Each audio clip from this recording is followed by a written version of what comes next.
চার দফা দাবিতে শাহবাগে ইনকিলাব মঞ্চের শহীদী সমাবেশ। জুলাই পিলখানা ও শাপলা গণহত্যার বিচার ও গণহত্যাকারী আওয়ামী লীগকে নিষিদ্ধের দাবিতে রাজধানী শাহবাগে শহীদী সমাবেশ অনুষ্ঠিত হয়।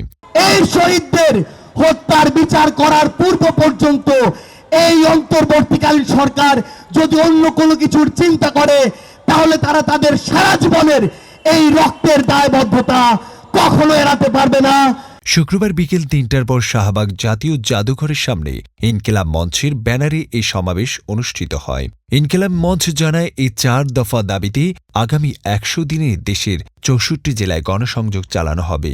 দাবি পূরণ না হলে আগামী ৫ আগস্ট মার্চ পর বাংলাদেশ কর্মসূচি ঘোষণা করে শাহবাগ থেকে সচিবালয় ঘেরাও করা হবে।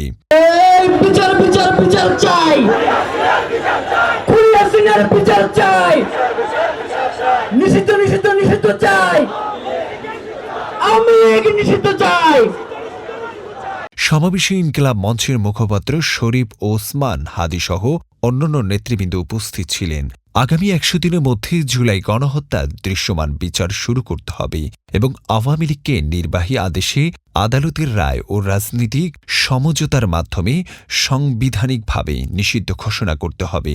২ শাপলা চত্বরে ঘটনার রাষ্ট্রীয় স্বীকৃতি দিয়ে জাতিসংঘের সহায়তা একটি তদন্ত কমিশন গঠন করে শহীদদের তালিকা প্রকাশ ও বিচার প্রক্রিয়া শুরু করতে হবে। ৩ পিলখানা হত্যাকাণ্ড নিয়ে গঠিত কমিশনের পূর্ণাঙ্গ প্রতিবেদন প্রকাশ করে সুপারিশ মালা বাস্তবায়ন করতে হবে। ৪ দেশের সব রাজনৈতিক দলের নির্বাচনী ইশতেহারে আওয়ামী লীগের গণহত্যার বিচারের বিষয় স্পষ্ট ধারা অন্তর্ভুক্ত করতে হবে। শাপলার গণহত্যার জন্য গণতদন্ত কমিশন করতে হবে, পিলখানার গণহত্যার জন্য গণতদন্ত কমিশন করতে হবে। কিন্তু আমরা দুঃখজনকভাবে দেখলাম পিলখানার থেকে দায়িত্ব এড়িয়ে একটা প্রজ্ঞাপন দিয়ে যে কমিশন দেওয়া হয়েছে তার ক্ষমতা খর্ব করা হয়েছে। সে মামলার প্রশ্ন আলোচনা করতে পারবে না, কোনো ফাইল রিকল করতে পারবে না, সাক্ষীদেরকে তদন্ত করতে পারবে না। ঠিক এইভাবে একই চক্রান্ত করে একটা আইওয়াসের কমিশন দিয়ে বাংলাদেশে আবার নতুন ষড়যন্ত্র হচ্ছে।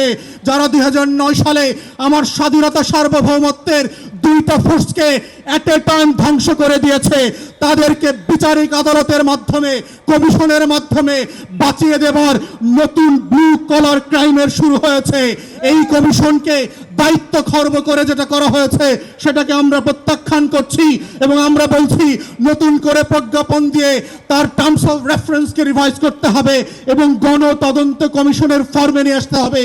আমরা তৃতীয় বলেছিলাম বাংলাদেশে গুম খুন আয়নাঘর থেকে শুরু করে গত 16 বছরে যেই রাষ্ট্রীয় মদদে খুন খারাপির রাজত্ব কায়েম করা হয়েছিল সেটার জন্য গণতদন্ত কমিশন করতে হবে।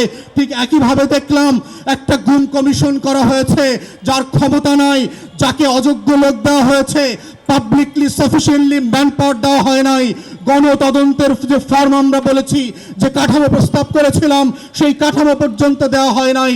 ঠিক একইভাবে প্রধান উপদেষ্টাকে আমরা বলেছিলাম জুলাই আগস্টের গণ অভ্যুত্থানকে ঘিরে একটা গণতদন্ত কমিশন করেন এবং আমরা এটার ফরম্যাট পর্যন্ত একাধিক উপদেষ্টাকে দিয়েছি। আমেরিকার কংগ্রেশনাল হিয়ারিং এর মডেলে, সিনেট হিয়ারিং এর মডেলে, ব্রিটিশ এবং ইউরোপিয়ান পার্লামেন্টগুলোতে যেভাবে উন্মুক্ত শুনানি হয় সেই শুনানির মডেলে করে সেইখানে গণতদন্ত কমিশন হতে হবে। আজকের ইনকিলাব মঞ্চে এসে যেইভাবে শহীদরা তাদের বক্তব্যের কথা বলছে, সেই উন্মুক্ত শুনানিতে যেটা বিটিভি লাইভ সম্প্রচার করবে, সেখানে শহীদ পরিবার এসে তার গল্পের কথা বলবে, তার কষ্টের কথা বলবে, তার আকাঙ্ক্ষার কথা বলবে।